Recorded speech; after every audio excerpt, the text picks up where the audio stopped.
Vidéo. Le journaliste Gilles Lotte, ami de 30 ans et biographe du chanteur, vient de sortir un nouveau livre intitulé Johnny le guerrier.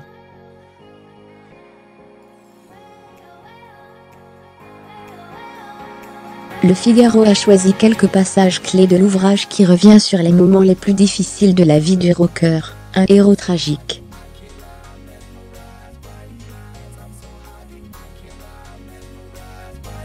Le phénix renaîtra-t-il une fois encore de ses cendres?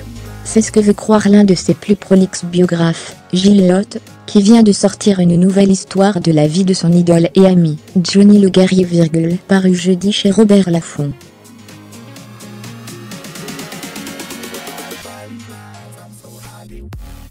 Fermez les guillemets. Dans cet ouvrage, l'auteur, un ami de 30 ans du chanteur, explique comment Johnny, adulé à la scène, a toujours dû se comporter comme un éternel combattant hors les salives.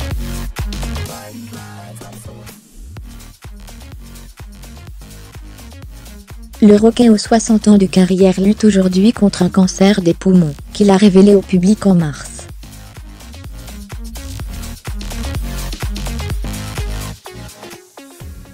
Sa maladie et sa guérison sont l'objet de l'attention de tous les médias. Après des nouvelles rassurantes émanant de son clan, son hospitalisation de plusieurs jours pour une urgence respiratoire a sonné comme une nouvelle alerte.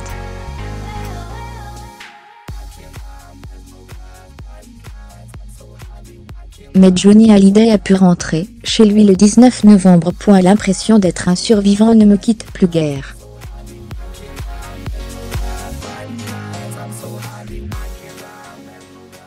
Je suis comme ces grands malades, qui ne se battent plus que pour ne pas mourir, racontait en 1998, l'idole au monde.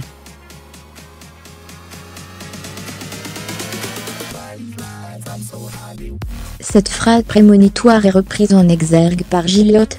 Elle donne le ton du livre, le grand espoir, qu'une fois encore Johnny s'en sortira.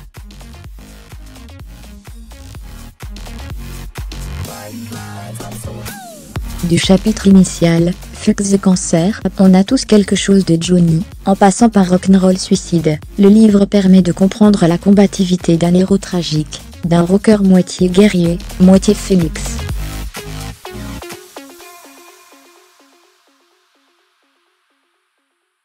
Morceau choisi. KO debout, touché mais pas coulé, l'éternel guerrier de la vie porté par l'amour de son clan, allait en effet reprendre le combat.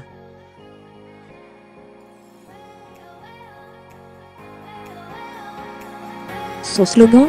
Le très rock'n'roll Fuchs the Cancer. Malgré la souffrance, la fatigue et les longues périodes de silence et de déprime, il a décidé que la mort ne passerait pas par lui.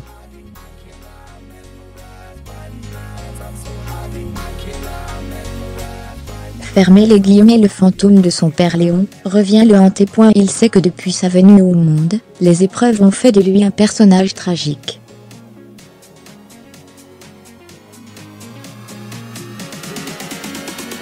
Il prend conscience que son rôle de roi du rock le vampirise et qu'il n'aura jamais une vie normale.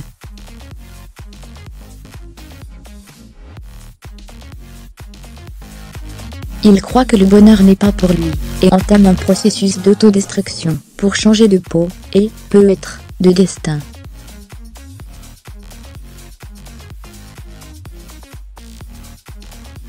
Fermez les guillemets. Alors qu'il attaque le bon temps du rock'n'roll, Johnny s'effondre sur scène, victime d'une baisse du rythme cardiaque due à une crise de tachycardie.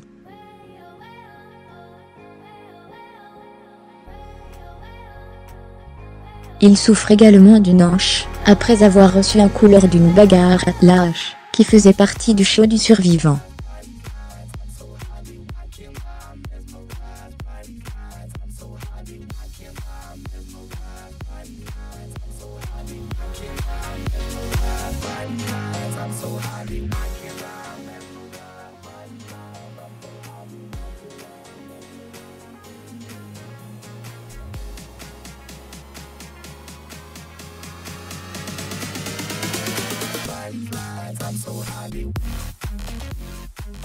mourir et renaître dans la cité des anges.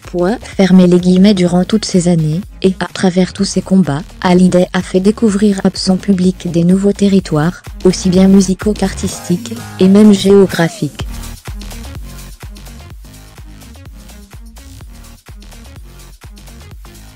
L'épisode du pèlerinage électrique vers la Vega, et la terre promise du rock reste éminemment symbolique.